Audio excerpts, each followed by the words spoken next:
You know, Tom, It's games. it's time for the Change of Plans podcast. By the way, on the radio this week, I got some people who were throwing kudos to this podcast. I haven't heard kudos in forever. It's a Such good, good word. It's a People, good word. people are like, pretty cool podcast. I was just telling you before we got on the air too that sorry, I'm just trying to repost to my Facebook that I had a consultation today, and lady's going through divorce and just going through some shit. So in my consultations, yes, I'm a lawyer, but I tried to do some life coaching stuff. She's like, I know, I heard that the other day.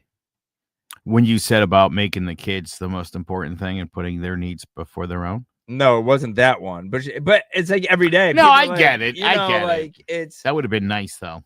But I do have some stuff on that tonight. But I thought it was just cool that like people are like listening to the stuff. And so I think it's pretty awesome. We're not just here by ourselves. Well, interestingly enough, and I've pointed this out to a few people because there's a pretty big trial here in Connecticut. And it was a guy you represented for like a second. Or it was more than a second, but no, I know, but you know nice. what? That's real nice. No, you know what cracks me up is the suit. That is the worst suit I own. I see that picture of you. It's the worst. It's the most all the time. Dude, I'm telling. Did I ever tell you the story how that happened? You did, but I'd like you to tell it again. So we'll just do it quickly because I've already said it. But I didn't have court that day, so I'm like sweatpants and a t-shirt. Yep. This dude calls me as I'm in the paddy wagon. You got to meet me at the Fed building. Mm-hmm. So now I'm looking around my office, and it's like the heavens opened up, and it was a suit that it was like it had to be. I swear, it looks like it's from high school with a polo and a tie, and I'm like, it was the tightest thing I've ever put on my body. And as soon as I saw the cameras, I'm like, here we go. If I have to button this jacket, ain't no way it was gonna happen. People go, who's that guy you do that podcast with? He's pretty good. And I go, he's actually a pretty well-known lawyer in Connecticut. Matter of fact, you've probably seen the picture. You're such an asshole. And they go, oh yeah, the guy with the suit. And I go, yes, the fat man in a little coat. And that's a classic, bro. I was like 35 pounds heavier too. So like the only time I'm on TV is just when I'm a fatty McFatterson with a size 40 jacket when I should have been in a 52. It's so that's why I didn't even talk to the news people. It's not because I didn't want to. It was because I was so mad and I was not being able to breathe. Like I thought I was gonna pass out. I mean, you had it all buttoned up too. No, I couldn't button it up. There was zero shot. That suit does fit now, by the way. Yeah, you look great, by the way. I don't mean to take anything away from you. I am. I've been putting some work, down 26 pounds. No, that's impressive. Yeah, trying to keep the wife happy, keep her young. She just turned 50 last weekend. What do you at? What do you weigh? Oof, right now, I weighed in at 197 today. Oh, wow, that's pretty good. Yeah, I'm gonna get down to like 185. That's my goal weight. Trying to get to welterweight. I like it. Yeah, I gotta keep the missus happy and all that happy horse stuff. So, but I go through phases and I'll balloon up again shortly. My wife calls me Oprah. Why is that? Because my weight fluctuates up and down. And then I go, should I get rid of these jeans? They don't fit me anymore. And she goes, just keep them. That's motivation right there. I do. If you look at my closet, I got like fat suits, skinny suits, like a Happy Vin suit. It's all there. It's all there. Just in case. My closet has things that fit currently hanging. And on top, there's a shelf all the way across the top. And it is loaded with stuff that is too big right now. As a matter of fact, I've lost 48 pounds since I had my heart attack. Yep. And which I think is pretty cool. What was my point though? You just wanted to say that. No, I swear to God, I had a point to it. All right, now I can't. I'm going to move on. So the worst. I mean, that is pretty good though. I was 298. Why did I tell you that? You were 298? Yo, I went out to Indiana for college. I was out there 9 And what did months. you just eat everything? I was out there in 9 months. I gained 160 pounds. Damn. I had like this blonde curly hair because I dyed it, so I looked like a diabetic Justin Timberlake. Ah. And the worst part is that when I got home and my friends are like, "What the fuck, Vin?" And I didn't even realize I got fat. I had no It sneaks clue. up on you sometimes, doesn't it? The worst weight loss, like famous weight loss person ever, is Al Sharpton. That guy looks like he's disappeared. I saw him the other Oh my day. God. His, Like Skeletor. it's just like this little neck and a huge goddamn bowling ball. But yeah, I saw him today, so made me think of that. But yeah, so long story short, people are listening. We like that type of shit, so we do appreciate it. Makes us a little fun and exciting. Why did I tell you I lost weight? I really did have a point. I swear to God. All right, I'm gonna continue with the show, and you just ponder. If I think of it, I'm just gonna say it. You're just gonna blurt it out. My wife turned 50 last weekend. Oh, no kidding. The big 50. Welcome to the club, Claudia. It's not that bad. Yeah, it was definitely a rough weekend. We went out. So my wife was going to play DJ bingo with Jenny Boom Boom and Victor. So my wife knows them, right? Don't look at me like that. I know you're probably not a big fan of Jenny Boom Boom. I love Jenny Boom Boom. Right. Jenny Boom Boom's good dope. People. And so, but I'm like, I'm not playing bingo because I'm not 50. I just refuse to. So I was meeting one of the husbands up there. I get off the highway in Norwich. My tire blows off. So now I'm in Norwich at a Citgo gas station. I call the guy. He's like, it's going to be 40 minutes and $650 to tow your car back to Cromwell. God damn. And I know Firestone's the only tire store open on Sunday. So now I had to pay $650 for the tow. I Uber to the casino from the gas station. That was an exciting time. And then I had to get 4 tires replaced on Sunday for $1,200. Right? So mind Good you, God. like, you know, it's my wife's 50th, so I'm trying to do things right. So Sunday night, now mind you, now I have all these numbers running in my head. I'm like Rain Man. And I knew I had a car service on Wednesday, which was going to cost me crazy money, right? So now, like, instead of enjoying my wife's birthday, I'm just running numbers in my head like I'm in the Matrix, right? And then I know I have this. So I'm like at the casino, I'm drinking with his husband, and I know I have this limo I just spent a crazy amount of money for on Sunday to take my wife to dinner with 2 of our friends, right? I wanted it to be nice and special to this restaurant, which I'll get to in a minute. So now I wake up on Sunday, knowing I got this limo coming, and I'm really mad about it because I wasn't in my math equation. Right. All of the other things. Yeah, I feel you there. And then my wife's like, "What did you do? I don't need a limo." And I'm like, "You just pretend you're enjoying it for 5 minutes because I'm sweating on the inside." Okay. So then we go to this Italian restaurant, and I like to eat. I like to eat good food. It's supposed to be one of the best in the state out in Litchfield. We get there, and it's like a restaurant, like when you order sweetbread, apparently it's a gland of a young animal. I was excited to get a basket of bread. It was like one of those places, like it just, everything was just like super. So now people are complaining about the food.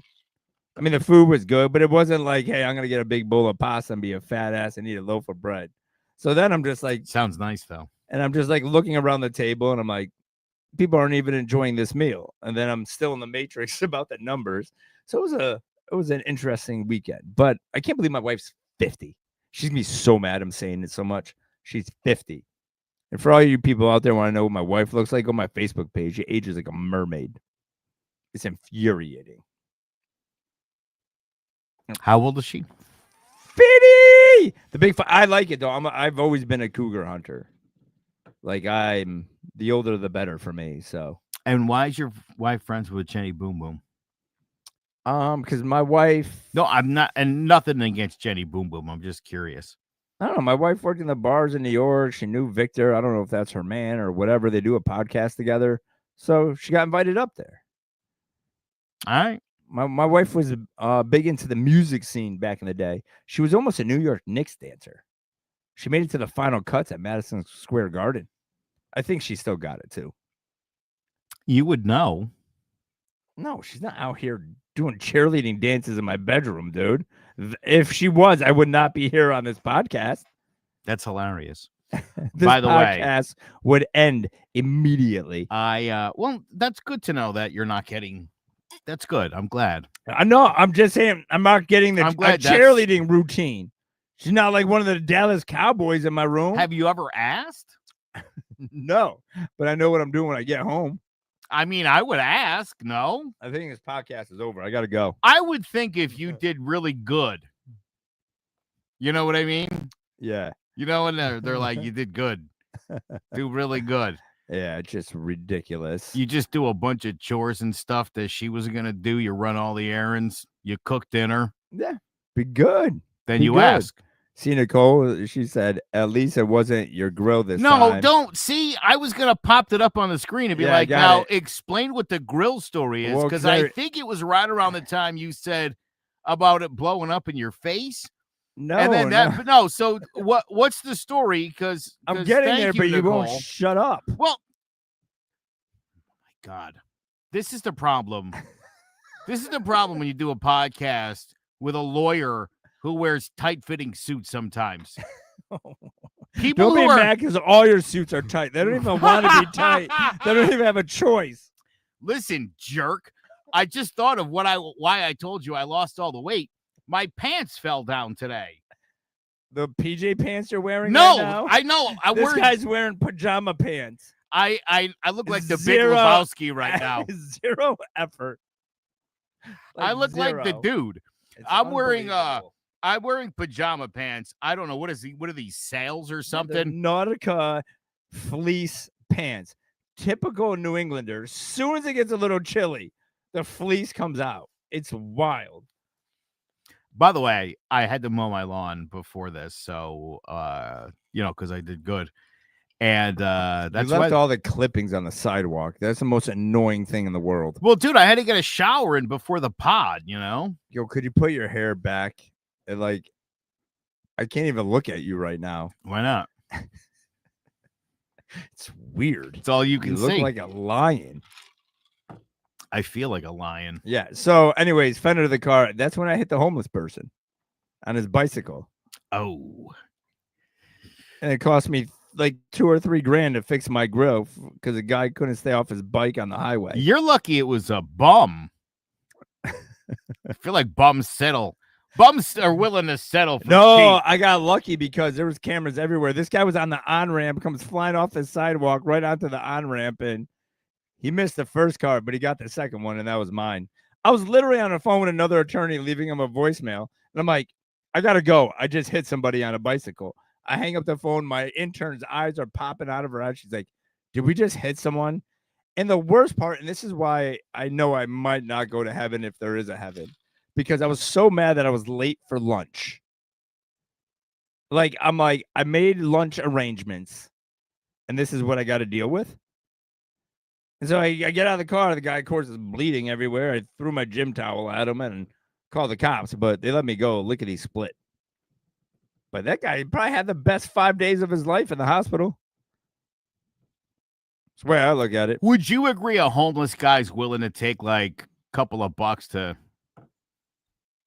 you know what I mean? No, I had one of those cases, and they they tend to be pretty difficult because it's the one shot at money, dude. It's your one shot. That's it. You got to get all kinds of run over when that happens. Oh, I can't wait. Oh, my neck. I've thought about it, just taking one for the team. By the way, shout out to Ryan Roberts from PLR. That's my homie. You got friends? He just commented that rug really tied the room together. Which rug? That's a Big Lebowski thing. Oh, I never seen it. God, you've never seen the Big Lebowski? No. So what I said earlier did nothing. You didn't even nothing. No, that's why I didn't acknowledge it. And that's why I said you look like a lion, because I've watched The Lion King. Meow. Yeah, I don't think you're much of a roarer. You seem like a meower. This conversation is going weird real fast. But right. Like, other than that, everything's good. Crazy week at work. Just shelling out life advice left and right. I had a parent today. This was I want to know your thoughts on it. Um, so I had a parent ask, like, how do I know if my kids appreciate me or not? Because they want to spend more time with dad, right? So I tried to explain it to her, and this is not trying to be sexist, but like if you go ask a 6 or 7 year old, how do you know mom loves you? She takes care of me, she makes sure I has food, my clothes, all of those things. But if you ask a kid, hey, how do you know dad cares about you? I can guarantee you that kid's gonna say he spends time with me, Yep. right? Mm-hmm. And then I had to have that conversation with the lady today. I don't know if it clicked or not. I don't know if that's an easy answer for a parent. She would have understood that 30 years ago. Yeah, It's but a it different just time. but it's like, I mean, I think parents as whole, you expect your kids to come out and just blab on why they love you and they appreciate you, and they don't, right? Because you're their parents. They They get appreciate different you. things from Yeah. different parents, and it's funny. To what you're saying, I actually he was like some kind of a therapist, but he was talking about, and I thought this was pretty amazing. Um, you as a father and a woman as a mother, we actually get different reactions chemically from children. And again, for women, it's the taking care of the kids is Yeah. their joy moment. And for dad, it's doing something fun with the kids. It's getting down and playing or going out and having a catch or whatever. And that's so I guess my point is, in this world where we get away from gender roles, the stereotypical gender roles. I don't want to sound like Charlie Kirk here or anything. No, I'm just saying because that's kind of a view he would have had. Yeah. God rest his soul. But it's not a bad view. That's just that's what I'm saying. It's not a bad view. I mean, I almost feel like there's this opposition to it, and it's like I think that's just natural. It's just like a natural thing. It's not to say that a mom can't get joy from playing with a kid. Yeah, but I think kids almost take that from their mother for granted. Well, they do, right? So a lot of times parents will get upset that I don't think my kid appreciates what I do. They absolutely do. If you're being a good parent and doing what you need to do to make sure your kid life is good, that kid knows, but they're not at that maturity level to say, "Hey, I appreciate it." And two, and it sounds shitty, but they're taking it for granted because you're being a good Oh God. That's good part parent. of being a mom is and being a taken dad. for granted. Well, not really. Wow. Let's break that down. Okay, Charlie. Let's break that Let's down. break that down, Charlie. No, listen, I can't wait for this. This is I'm saying like this. Okay. Ooh, No, yeah. I know. I'm already at the finish line, so I just know. get there, Joe. I know what you're no, I'm saying, we can break these stereotypical gender roles, but just I think biologically that's how it works. And I think there's a lot of people that, it's like it's only a problem if you point it out, but I think part of being a mother is being taken for granted. I mean, that's right. You just assume. Here's the thing, right? I mentioned this a couple weeks ago. I don't like this, dude. Because I think both parents. That's funny, Rye.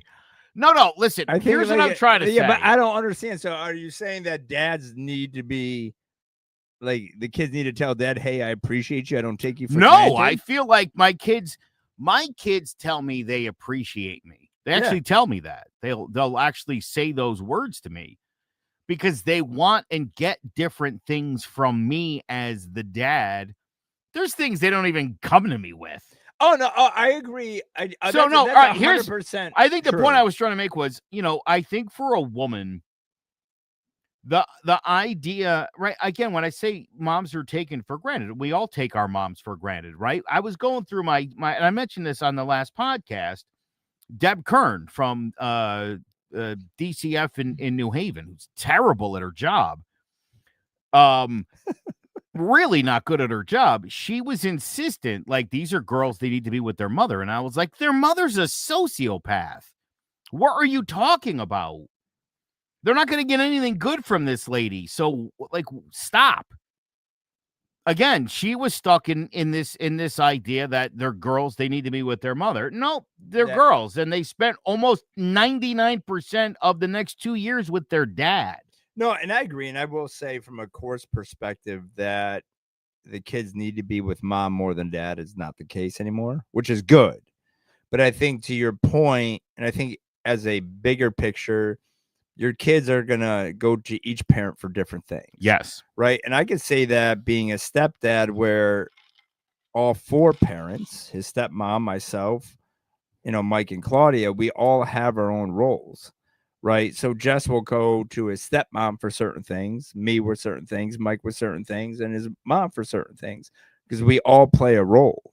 And I think a parent, you can't be upset if you feel like you're playing the entire role, right?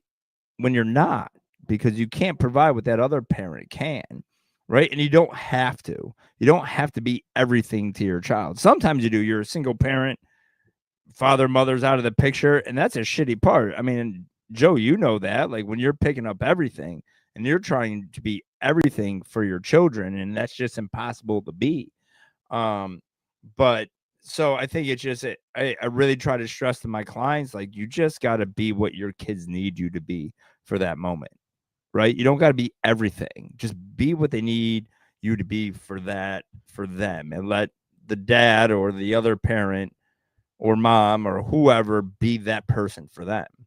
It's not a competition. My wife gets annoyed sometimes and is like, come they never go to you for, whatever it might be. And it's like, well, they're looking for results, to be honest. And they know where to go to get those. Your sister Diane said kids feel grateful as they start to mimic the things you did for them for others as they get older.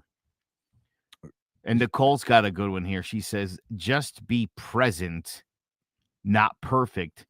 No parent is perfect.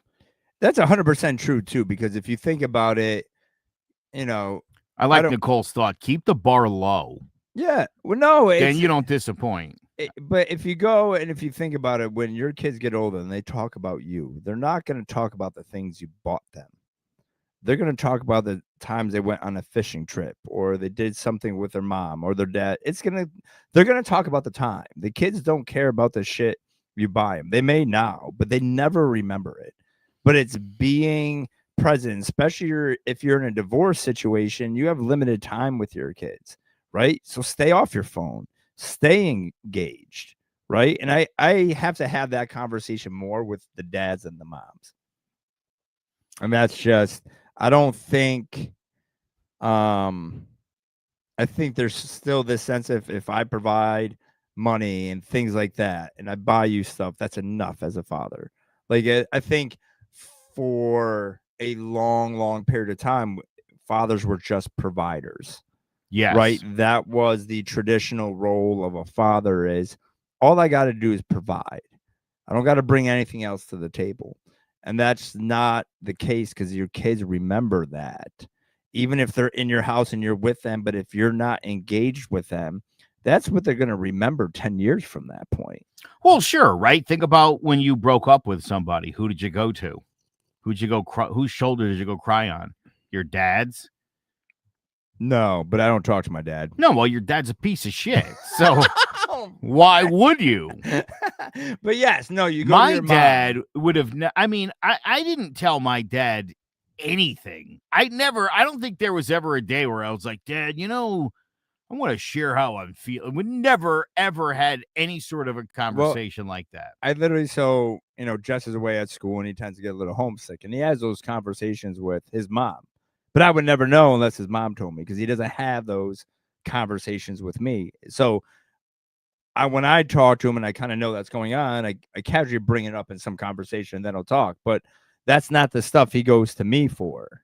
Right. I get the FaceTime calls, but like, dude, I just did this crazy try workout. I'm like, right. That's why you're calling me at 1 p.m. to talk about the crazy workout you had at the gym. And like, we talk about other stuff, but we all know our roles. And I think I know as a step parent, I can speak as a step parent, it's tough to only be a part of some conversations. right? Like I don't get to be in the entire picture. It's no one's fault. That's just the role I'm in, right? So, and I know how that makes me feel sometimes. So I could only imagine being the parent, right, watching their kid leave the house to go to the other parent's house, right? And then that parent's like, hey, he told me this. And like, how are you feeling as a parent? Well, why can't he talk to me about that? But once again, it's not a reflection of you as a parent. It's just what you provide as a parent and your role in that Yeah. kid's life. Well, again, I think that becomes competition where, you as mom maybe see like, well, dad always gets the fun, cool stuff. And, dad's getting those great memories. And it's like, when they're at their therapist's office and it's like, I cry to my mom, like my mom is my everything. My mom is my rock, right? I mean, that's what everybody's. Well, yeah, you get the especially the parents But that mom gets taken for granted because you're supposed to be a good mom. You're supposed to be. yeah. Right? I mean, it's funny. Nicole said just be present. I mean, as a dad, if you're just present, people are like, wow, look at you. You're such a good Well, dad. And it's like, yeah, I'm here. And it's such a low bar. Like it's not that hard, right? Like being a present parent shouldn't be something that's celebrated. It should be something that's expected. Because you only get a certain amount of time with your kid. And it's crazy if you think about like a lifespan of someone, 18 years is what, like 10% of a life, and then they don't need you to be around. Man, you are reading those comments today. Well, they're coming flying They fast are. and furious. It's all about love. Don't be an angry dick. Treat them like you'll never get this time back because, well, quite frankly, You won't. You won't. I have an interesting situation as his mom is completely out of the picture, which is so much better, by the way. Yeah, Ryan's got a pretty crazy story and is a super amazing single dad. And, before I met my wife, that's what I did. And it was hard as hell. Yeah, I couldn't. Being a single parent is hard as hell. Being a single dad is, I don't know. There's something about it. Well, I will say, I think single mothers play the dual role better. I think, I think Ryan and I would disagree with you. No, because I think the challenge for the fathers, because I see it in my office every day, is getting out of that provider mentality, right? Like you and Ryan are the exception. True that. So that's just what I see from it. But it goes on both sides because I represent moms that are just they shouldn't raise a fucking rock, right? And I don't think anything infuriates me more than a deadbeat parent. Like anything, like out of all the cases I take on people you won't even want to be on the same earth with. And I will take that client a million times over versus a deadbeat parent because there's just no excuse for it. These kids didn't ask to come here. You brought them here. They're your responsibility. My ex-wife has not talked to my kids in 7 years, and it was once, and before that it's going back to 2013. Dude, that is wild. Imagine being that much of a piece of shit. Like I think like I couldn't even imagine like when I think about the past however many years I've been with Jess, like just the amount of shit my dad missed. Like all of that like stuff, right? And I couldn't imagine my life without him in it now. But there's not a day that goes by where I'm like, damn, Friday's coming up and I wish he was still in high school. I wish I had one more game. Like one more baseball game, one more football game. Like he was home for 3 days and it was like the best 3 days ever. And we didn't do shit. Like I barely saw him, but like I knew he was here. Right? Like, and you don't get that time back. So you lose if you don't see it, right? Like your kids are losing out, but you lose out on it and you never get that moment back again. And it's just crazy to me that these parents just take it for granted or they could just walk, which is just nuts to me because I think kids are the greatest gift that you could get. Oh Man, boy. that was deep. Let's see here. I remember the struggle because I worked 3 jobs, coached, and always showed up exhausted with my daughters to put myself to college and earn 2 degrees. I had co-parenting with my son, and I would like to think I set a decent example, and I couldn't see not being in my kid's life. And I have had times I had to fight to stay in my son's life, and I been defeated. I would take it just so I was never not present for them. It's hard. That's crazy. And I will tell you, I know Nicole. I know what she went through. And no one fought harder to see her son than she did. And got a great kid, by the way. She's got a great kid. She did a great job, but it was a fight. And that's what I tell people. They're like, I don't know if it's worth it. It's your kid. You fight. Nobody expects men to be a good single parent. People act surprised when you are. Yeah, again, I mean, it's funny. I laugh and I kind of poke fun of it, but people always, especially while I was a single father through those years, it was, just bringing my daughter somewhere. It's like, oh, this guy's such a great father. Well, I think Again, seeing that he was the primary care person, it blows people's minds, and they're just like, well, again, to your point, it is the exception. yeah. 5 years since Ryan's ex has talked to her son. That is It's crazy. so Like fucked it's up. absolutely crazy to me. But hey, kudos to you guys and everyone out there doing it on their own. By the way, I know your mom has her issues Oh God, is this my mom? with punctuation. Yo, please do not read her comments out loud, dude. You do not. Mama Dukes at has least spoken. At She least says, at least use like just talk properly. Don't read it for like how she punctuated it, please. time does fast. I wasn't the best parent, but I love Be Your Mama.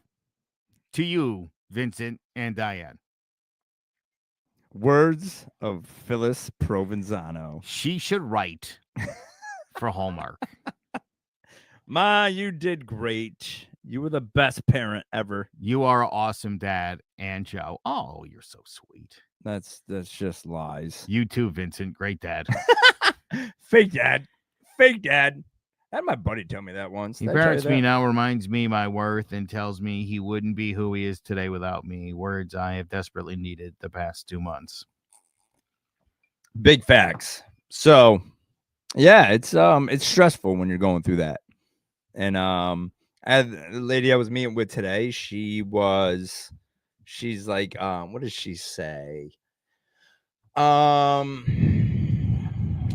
No, I can't remember, but it was good. It was she wasn't confrontational, right? So and so we had this conversation because it's okay to be confrontational. A lot of times one spouse is going to shut down. They don't have a conversation. They don't participate in the chaos. But you can be confrontational and not cause the chaos. But it starts with you. And we've had this discussion a million times, right? And so when I was talking to her, I'm like, listen, I'm in confrontations every day. It's just what I do for a living. But I'm so confident in where I'm at and happy with who I am. I can be in the middle of that confrontation without causing the chaos, right? Like if you come into a confrontation with your spouse or, ex-wife, ex-husband and whatnot, and you're throwing fuel on the fire, that's where the chaos happens. But if you don't react to that confrontation because you're so confident who you are in your position, that confrontation goes away because it doesn't continue. But I think that's part of communicating with your spouse or your ex is that confrontation is not bad, but it all starts with you. If you allow them space in your brain, then that's on you. It's not their fault. Your sister says, my husband is from a culture that is unheard of, that he would be the primary parent. It was part of what made me know he was a solid human. Who said that? Your sister. About Ziggy? About Ziggy. That guy's an absent father. I'm just kidding, by the way. He is a great guy. And it wouldn't even matter What's if he had culture? kids. Huh? He's What's Polish. his culture?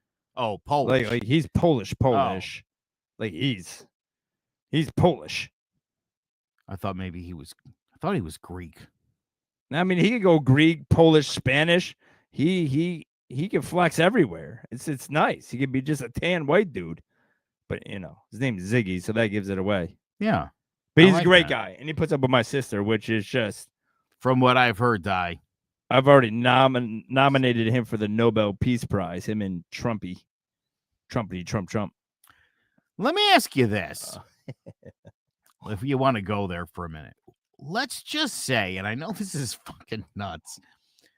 Let's just say that this peace thing in the Middle East works after like 2,000 years. If this guy really, I swear to God, if peace in the Middle East happens. Dude, the Statue of Liberty is going to be replaced by a big fat Trump statue. But it's not going to happen. Like, if you actually think these guys are going to stick to this deal, you are out of your mind. Well, that's why, I reminded the conservatives earlier today that George Bush had one good line when he was in office. He said, "We don't negotiate with terrorists." And I don't know. What do you think? Hammering out a deal with Hamas. What do you think they're getting? How many fucking tanks? Here was the interesting thing. I heard the breaking news this morning on Fox News, and the Palestinians, this is what I heard, right? They were like, Hamas has signed this peace agreement, and the people were like, and I said, what was that? I swear to God, I'm not making this up. They're going, and I was like, I don't think they've read that yet. I don't think they know what it says. There no more bombs. That seems like a really good idea, but when you read the fine print, it's not. You're not going to be celebrating for long. Like, absolutely not. But I heard something better today.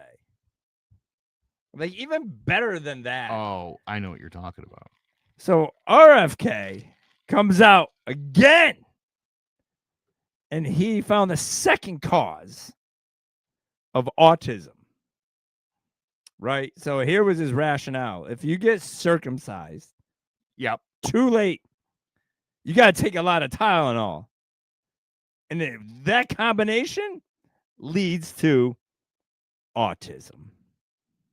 There you go, ladies and gentlemen. I was very fortunate to have had the perfect circumcision at the right time. Oh, my God. And dodged a bullet because I think and this is going to sound horrible. My mother's preference for generic drugs, even back in the day, saved me from autism. Thank God. I just need to know, right? So what if your parents didn't make the decision to lop it off? Would you be mad today? No, I would think that was normal and that you guys were all weird. No, you wouldn't. No one thinks like that. No, I would never talk to my parents again. Whoa, my mom. Ever. So, Mom, thank you for letting the doctor cut my pee-pee. I'm just saying, bro, if you were like 14, you're in the locker room and everybody's like, what is up with your schlong?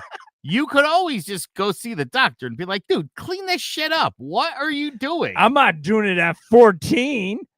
You're out of your mind, bro. Like, the only time to get it done is like when you're not remembering. Other than that, I can't even watch a guy eat a banana without my dick. Like, it'd be like, oh my God, that looks like it hurts. Yeah. Oh.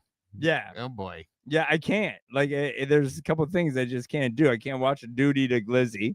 It's a hygiene thing, just saying, said Nicole. Yeah, I don't care what it is. Ryan Aldridge says, here we go. And he's right. Boy, this thing's going off the rails now. We'll stop talking about anteaters then. I was just trying to have an honest conversation. Honestly, if it goes off the rails at the 40-minute mark, that's about 35 minutes better than usual. So that's good. It is. But these are things that people want to know. I think I would be pretty mad. I mean, and for all your people, but I'm saying you probably wouldn't know. You wouldn't know. You wouldn't know that's like you got a weird dick. Yeah, you would. Like, say hypothetically, if you ever watch porn, because I haven't, but I heard, right? I heard people were like, "Oh my god, this video is great," and all of a sudden, a fucking anteater comes out. It's shocking. Why are you looking at the dick? Well, you really can't miss it, dude. It's Wait, not what like are you watching? I don't watch porn. I just heard it. I was just telling the story on behalf of somebody else, You like listen a rapper. to you listen to audio porn? That is fucking weird. No, dude, I'm like a rapper. I'm just telling other people's stories tonight, bro. So I heard. This guy told me. Fine. I'm just saying, if you have you think, right? You just think that whatever you have is a normal penis until you see otherwise, right? I always thought, like, right? Everyone's got 10 inches. Around. Fucking girthy, dude. What is wrong with you? It was a joke. Oh my god, dude. That's great. And good for you. I'm glad you're blessed. I'm hung like an Asian midget. I'll write that down. That's racist. Why is that racist? I'm sure out there somewhere there is an Asian midget with a huge schlong? With a big dick. Yeah. And that guy's like, dude, fuck you. What? Dude. Why would you even bring that up? Yeah, I had a divorce case where this guy just had a bajillion dick pics in his phone. So I was just asking him if he could identify the dicks. And the first one, he was a black dude, was a white one. And I'm like, well, I know, sir, you can't say that's you. Or you're just an unlucky motherfucker. Attorney wasn't happy with my joke, but it was funny. I've never taken a picture of my penis. Yeah, which is crazy, right? Like, I've never been in. Again, I'm a pretty confident guy, but like, I've never been like, you know what? This girl needs to see my dick. I've never thought it needed to be on film at all. It's never a moment where I'm like, you know what? Get a picture of this thing. Yeah, people want to see this. Never. I've had cameras my whole life. Never even occurred to me, let alone taking a picture and being like, hey, I want to show you something. Like, how do you set up that text message, by the way? You got a big package coming in. Now, Ryan Roberts says, I could find a pic of a well-hung Asian little person in 10 seconds. But listen, we don't need to know what you've downloaded previously. Yeah. You call me fuck. tomorrow, bro. You'll be on the FBI hit list in a minute. You need a lawyer. That's your guy. Yeah. Boys surgery and Tylenol have nothing to do with autism. That's right. Phyllis, you know what? You could be the Secretary of Health in the United States. Yeah, well, they sound alike. Like RFK talks like my mom types. Yes. Your mom. I should start reading your mom's comments like this. Boy surgery and Tylenol have nothing to do with autism. No, you know what it is? I figured it out. My mom writes the teleprompter for RFK. Oh, shit. I figured it out, Ma. I knew you were making money. Oh, my God. That's such a good job, too. And he reads it word for word. Yeah, it's wild times we're in. And then you got the National Guard in Chicago. I saw a video yesterday. Some priest got plowed in the head by a beanbag shot out of a fucking rocket launcher. I want to just real quick one more time, especially for people on the right that are watching. I'll just say this. If you think it's a good idea for us to have troops in the streets of America, and I have seen journalists be targeted with plastic bullets, the beanbag thing here. Well, you saw and I see a lot of people will celebrate that. They're like, yeah, good. And it's like, no. Do you understand that once they take out that side and there's nothing left, who do you think they'll set their sights on next? Well, it's just setting the groundwork for other shit, right? Like, and it's crazy to me. Like, I'm going to target Portland. Like, so when you're thinking like high crime, like dangerous cities, So between 2020 and 2021, Portland had outrageous crime Yeah. due to the riots, right? I mean, it was terrible. They're now one of the 30 safest cities in the entire country. Yeah. So again, if the president wants to send troops to real problem cities, you should probably be looking at Shreveport. Yeah. Pick Hartford. a city in Louisiana. Fucking send them to Hartford. Pick a city in Missouri Yeah, like or Mississippi, because that's where all the murders are. Chicago is 33rd in murders. Yeah. There's 32 that are in front of that. So again, here's my other thing, right? So I do a podcast on Tuesdays, and we were talking before the show, and I was saying to Karen, is her name, I like to argue factual information, right? Like, Joe Biden's border policy was disastrous. I mean, it was horrible. Okay. And I'm not trying to sound like Ben Shapiro here or anything. You know what I mean?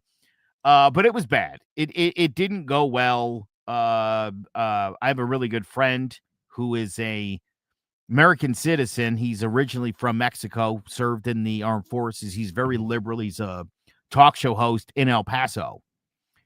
And he hit me up one day and he was like, dude, I got to tell you, it's fucking bad down here. Like, there are illegal people everywhere down here. Okay. It was bad. But here's the problem. When I hear people say Joe Biden had an open border, it's like, motherfucker, they were arresting between 200,000 and 350,000 people a month at the border. Yeah. Do you know why they were arresting them, Vin? Why? Because it's not a fucking open border. It's not an open border. Now, were people treating it like it was? Sure. Yeah. But is it an open border? Did Democrats want open borders? No. They don't want a giant $20 billion wall that will subsequently cost $10 billion a year to man and repair every year. That doesn't work. It's a stupid idea. And I don't know if you know, I'm sure many of you are not good with geography. Most of that border, there's a giant fucking river, and it's one of the hardest rivers on the planet to cross. You don't need a wall. If you want to throw alligators in the fucking Rio Grande, do it. I whatever. Fucking piranhas, that will certainly dissuade people from trying it. Put some fucking hungry hippos. Now. That's what I would do. Ever see a hippo go fucking wild? Do you know when Pablo Escobar was he was living in Colombia and he had brought in hippos? Yeah, dude, they're mean as shit. And they're everywhere now. They're all over Colombia because he had to let them go and they started breeding, and now it's like hippos are mean. Environmental disaster down there. So mean. Yeah, when that lunatic from Canada came in to try to kill Nancy Pelosi, remember? He hit her husband over the head with a fucking hammer. Do you know how that guy got in the country? Through our open border with Canada. That's an open border. You can literally go to the Canadian border and say, hey, can I get a 6-month visa to go into the United States? And in about an hour, you'll be in the United States. Yeah. So say factual things. Say Joe Biden's border policy is a disaster. Yeah. Say there's a humanitarian crisis at the border. Say our immigration needs complete reform. All things true. It's an open border. They want open borders. Well, also, Obama deported more people than Trump did. Yep. And so did Joe Biden. So if Democrats want open borders, why did they both arrest roughly 2 to 3 million people while they were in office? Yeah, and I think the problem is it's the system of trying to become a citizen, right? Like if you don't want people to be illegal and be productive citizens, as I love when people say, which is fucking ridiculous, then make it easier to become a citizen because it's impossible to do so. So if you make it easier, you're not upping your fees for fucking visas and every other fucking application out there. Allow some attorneys to do some work on it. It solves a lot of problems, but people are like this country is becoming more and more racist. Like it's crazy. Like the open. Well, listen, here's the thing, and I think a lot of people don't understand this, right? It's like, I love America. It's like, well, you love white America. Yep. And white America and America is not the same thing. And nationalism blends with racism because, again, if you're like thinking America isn't Bad Bunny and it's not Kendrick Lamar, then you're a fucking racist. Well, and it's / nationalist. Well, so like congratulations on loving America, but you hate minorities. But the greatest part is these nationalists. They're like, America is our country. Fucking newsflash! It's not our country. Like we're not natural to this continent. So it's insane to me that people think that way. But to the point about the Bad Bunny, Kirk's company, Charlie Kirk's company, is having their own halftime show and they're they're having a white Super Bowl. Yeah, they're like, we're gonna have English speaking performers. House Speaker Mike Johnson, which is a great name, by the way, because if you can say that name and not fucking smirk, you're way more mature than me. Mike Johnson and his assistant Mike Cunt. Funny story. I got to tell this, and then we'll go back to your story. I was in 8th grade, and we had a project. We had to draw a piece of land, a river, or something, and name it. Mine was Mike Hunt.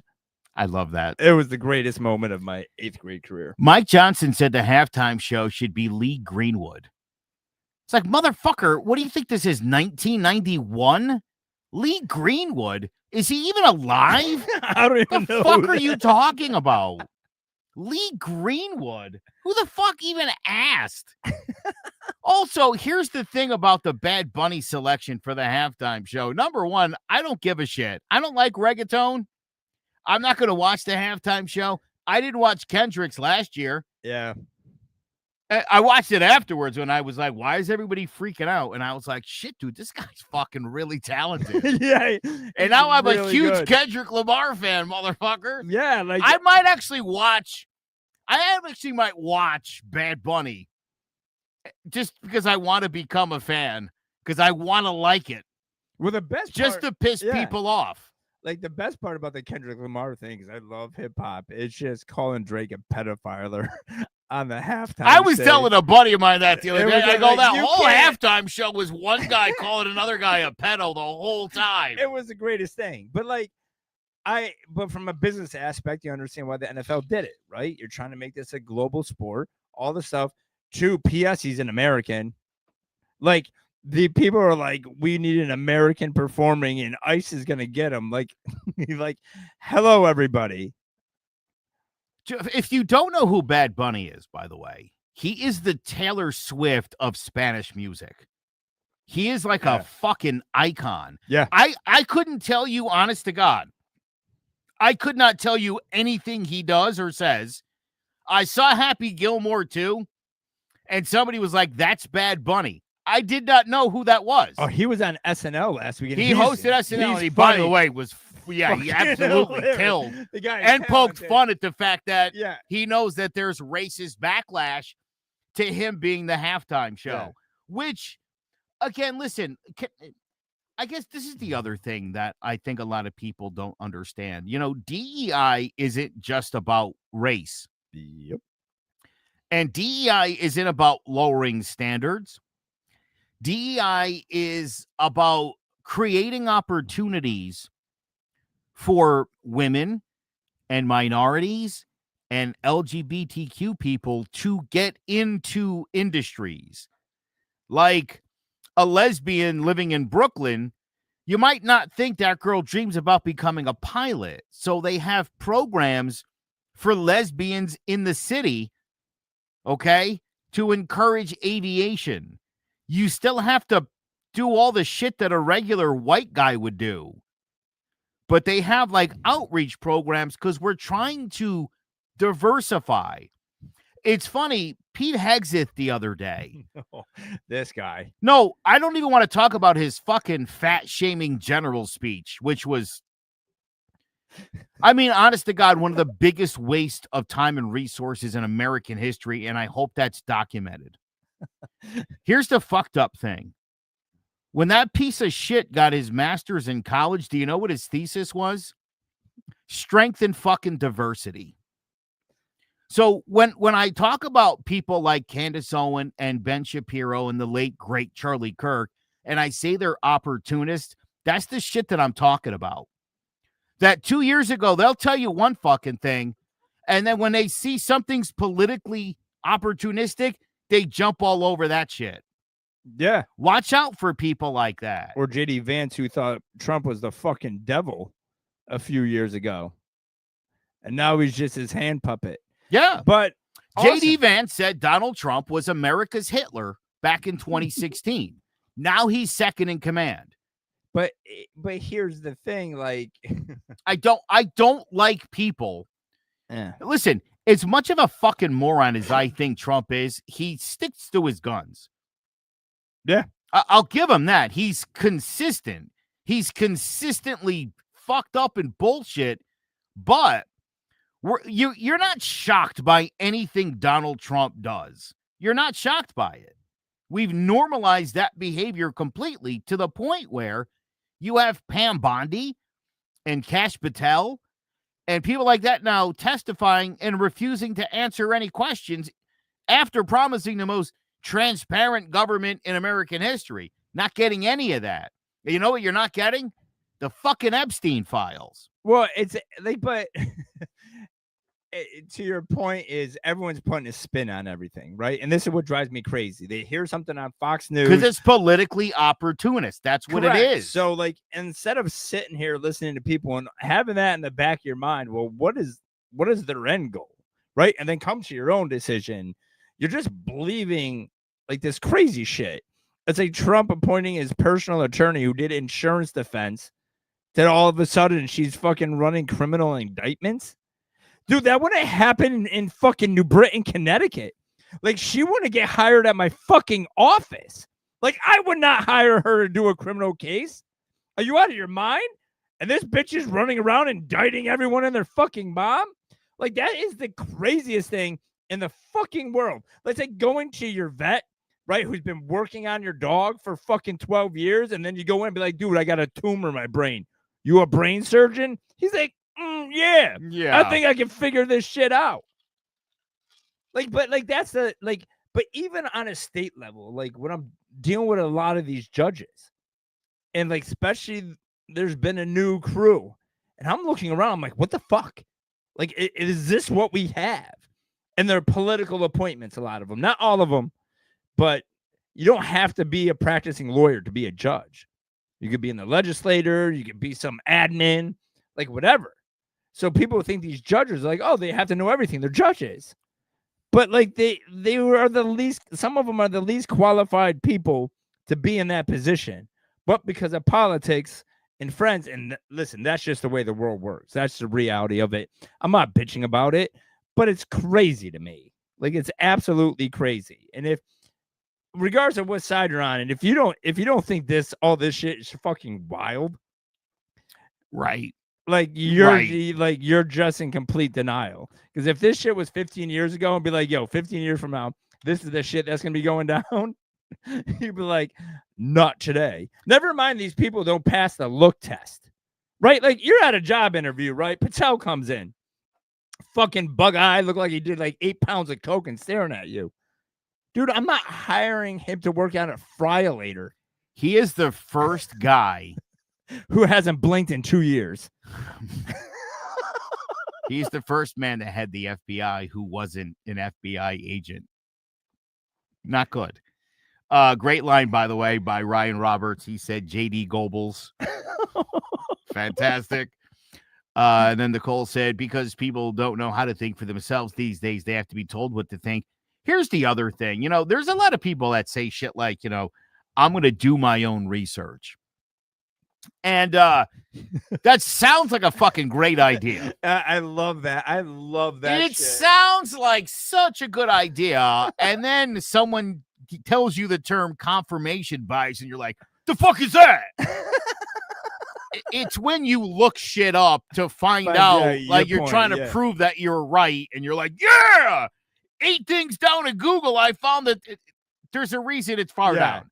That's well, it was like my cousin who was like, I'm not taking a vaccination unless I know what's in it.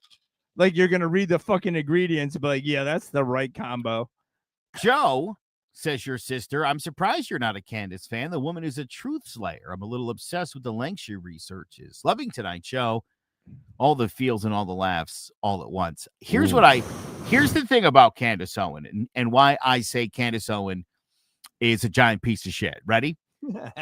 Candace Owen, when she was in either high school or college, I forget which one, filed a racial discrimination lawsuit with the assistance of the NAACP. She got a large settlement, which is why she's a fucking professional podcaster, and basically turned her back on Black America and now says there's no such thing as racism or racial discrimination. I don't like when people open the door and walk in and then slam that sumbitch closed right behind them. And that's what Candace Owens did. She's what I call an opportunist. Okay. She is milking this Charlie Kirk shit for all she can right now. She was friends with Charlie. I'll give her that. But she has suggested Israel had him killed because he is, well, there was 2 things. Charlie wanted Israel to take a chill a little bit. They were going a little too hard on the Gazians. And he wanted the Epstein files released. And so either Trump would have had him killed or Israel. And she's gone with the Israel did it because they're not busy right now in a war. Well, that they're going to go shoot a fucking other podcaster who, other than those 2 things, toes the right-wing propaganda machine. So, and newsflash, the person who killed Charlie was just fucking crazy. Like that's the end of the story. Well, listen, there's 2 possibilities here, and I've heard they've both been debunked. I've heard they're both still in play, but one is that this is a situation where this is the right and the far right that Nick Fuentes, the white nationalist, and Laura Loomer, who's got President Trump's ear, did not like Charlie Kirk. Laura Loomer, 2 weeks before the assassination, called Charlie Kirk a traitor. And there was some talk that Tyler Robinson was a groiper, which is a person who follows Nick Fuentes.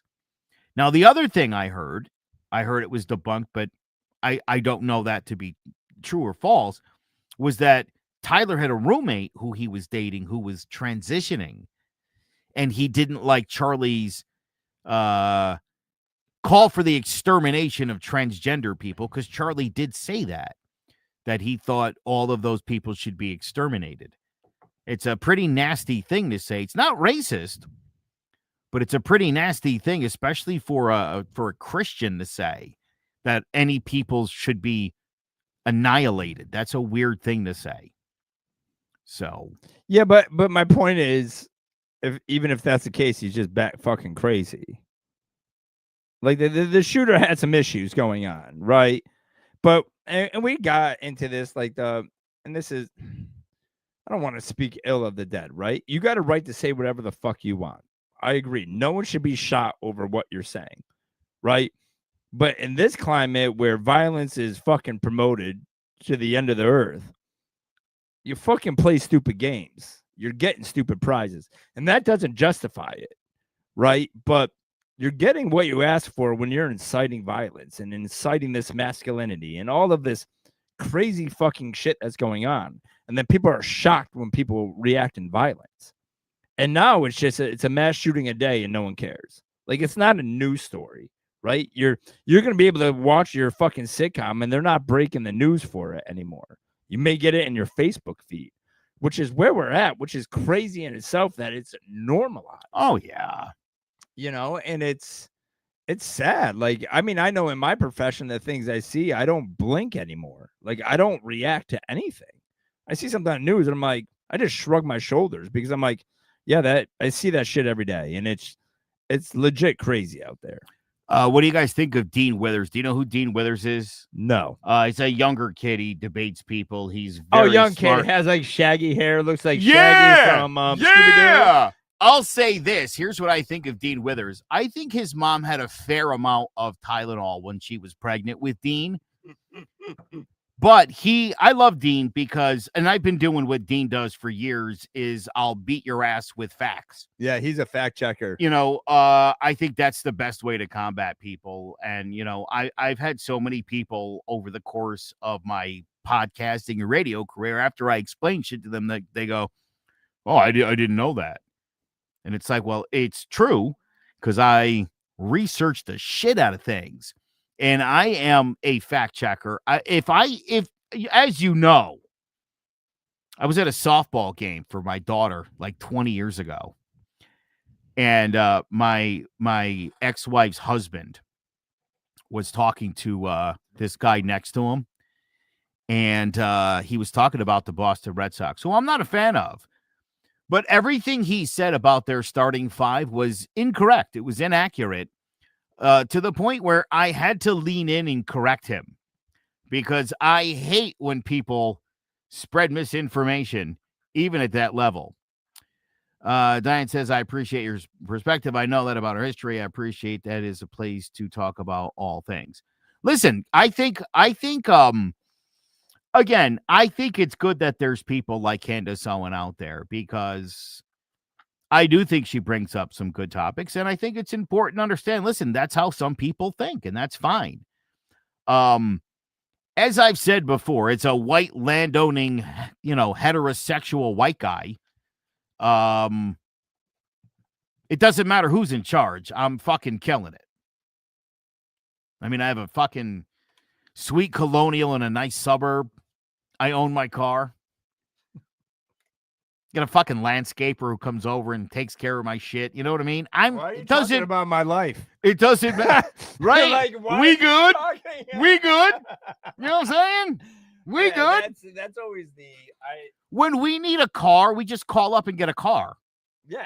Right? That's so we're bulletproof. It doesn't matter who's in charge. We are going to be fine. So as far as that's concerned, also hilarious. I just wrote immediately Google's Dean Withers.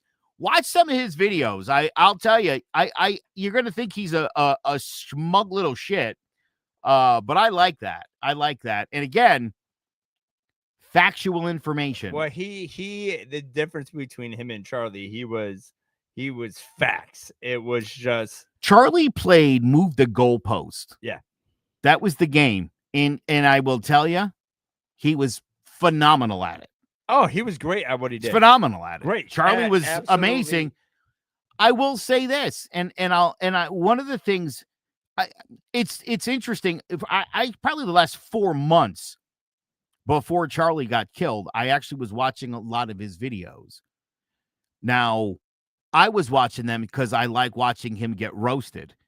He went up to Cambridge and like 30 fucking 20-year-olds kicked his ass.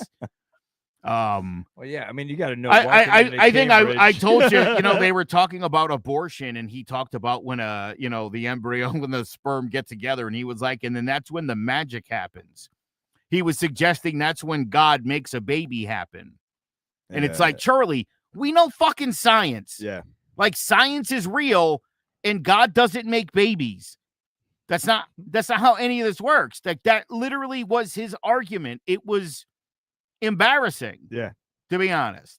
But okay. But what bothered me, it's not his opinions, and he was great at what he did, but it's not a debate if you're just hearing one person, right?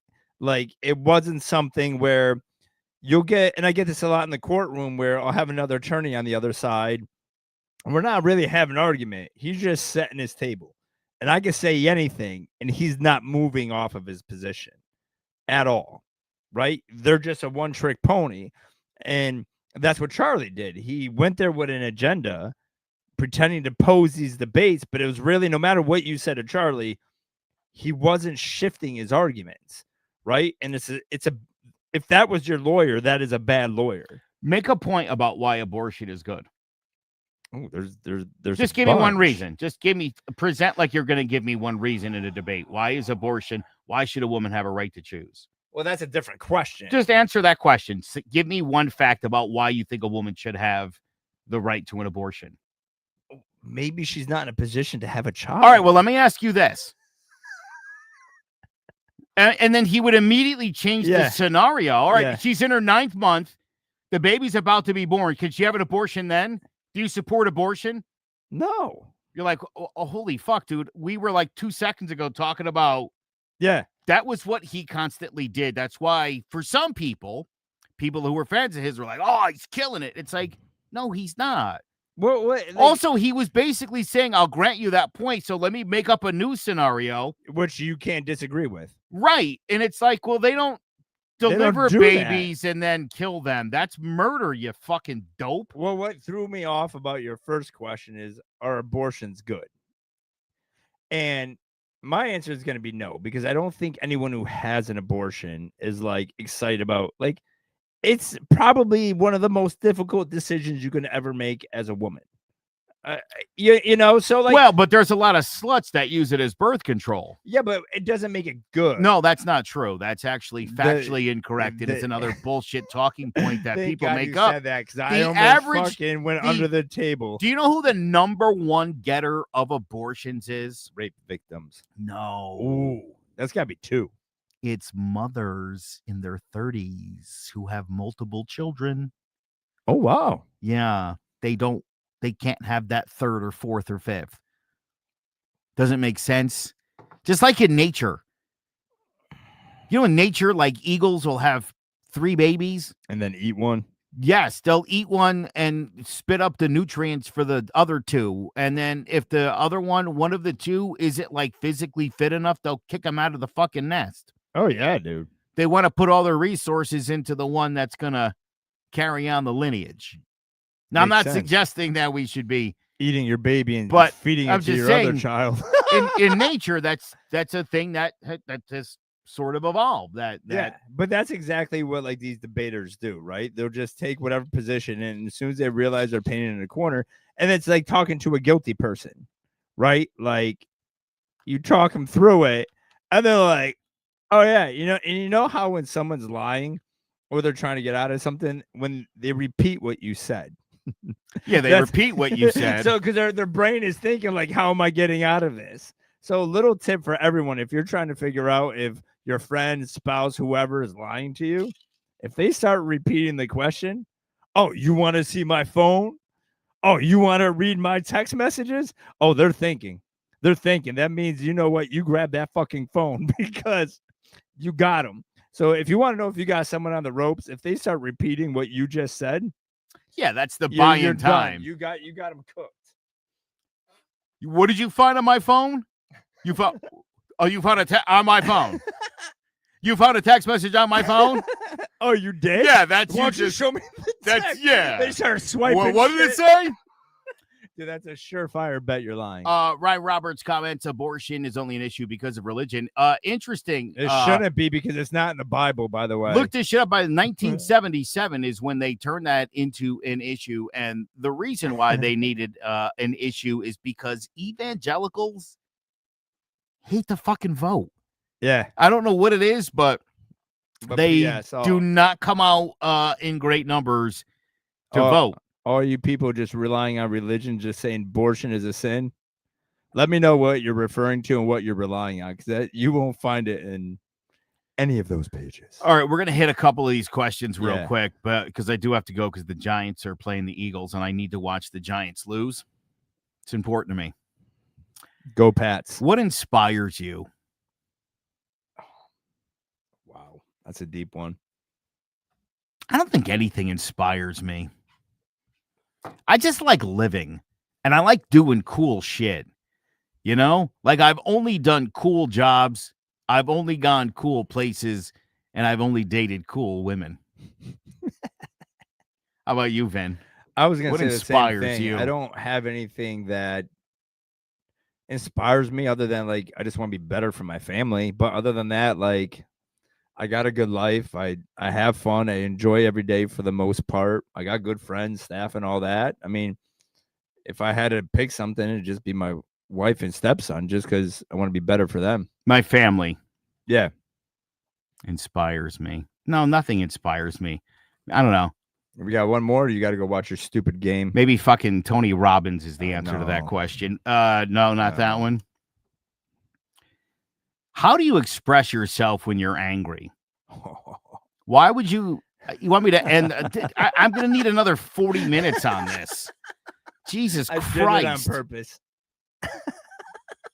How do I express myself when I'm angry? Negatively. I can be if I'm angry, I can say mean things and I can be mean. You know, I can be loud. No, Ryan one of those guys. Ryan just texted bong hits, I think, for the inspired part. Yeah, that's how I express myself when I'm angry. Yeah, I'm with closed fists and loud words. I'm a 2-tier guy. So I go radio silent. So like if I'm mad, like in my office, like my wife knows, like if I'm not saying anything, leave it be. Cause yeah. And people don't leave it be. And then I go completely red zone. So I'm not a yeller. I'm not gonna scream. I'm not gonna pound stuff. I'm just gonna say some real mean shit. Like, and I'm not yelling it. I'm saying it like I mean it, and then I stare at you. You know. So if you hear me go quiet, just don't hit the next button. And it's not a good thing either. Like you should be able to express yourself, but I find if I do open my pie hole, it's not going to be good. So it's funny that you said radio silence because that's my initial mode when I'm angry. I'll try to go off and be by myself.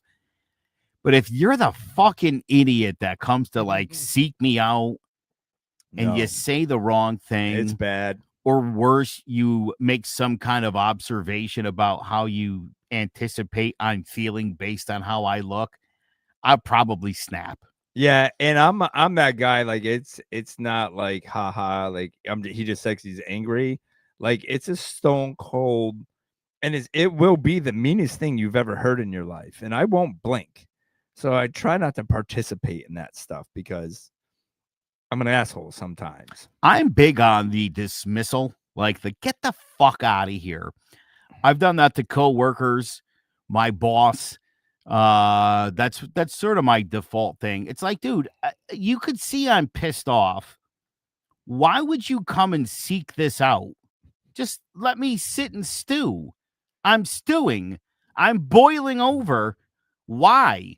Why would you come over there? You know what I'm saying? Pop the lid off. No. I'm a big my thing in court because I can't react how I would if I'm not in court because it's two different Vins. I like to smirk.